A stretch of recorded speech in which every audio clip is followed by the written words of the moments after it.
I was just at my mom's funeral, but I just found out the coffin was empty. The funeral was quiet, almost too quiet. The kind of silence that felt heavy, like the world was holding its breath.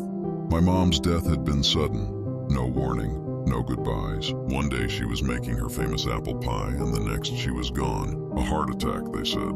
I sat in the front row of the funeral, gripping the edge of the pew, staring at the closed coffin. Something about it felt wrong. It wasn't just the way it looked, slightly too shiny, almost new. It was the way it made me feel, like it was hiding something. After the service, the funeral director approached me. "Would you like a moment alone before we lower her into the ground?"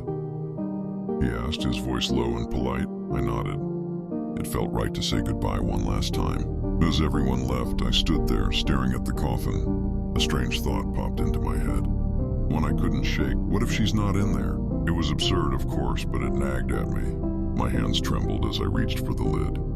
I told myself it was for closure, to see her one last time, to know she was really gone. With a creak, the lid opened. The coffin was empty. My heart pounded as my mind raced to make sense of it. Had they made a mistake?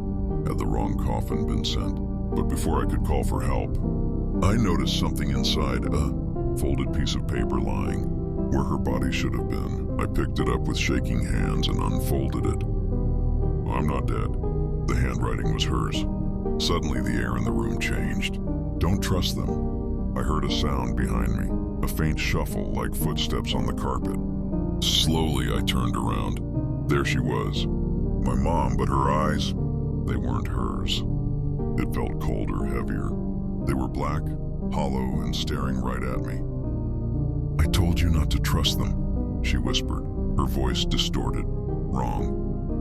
Before I could scream, the lights flickered and went out. The last thing I heard was her laughter, echoing in the dark, growing louder and louder until it filled the room.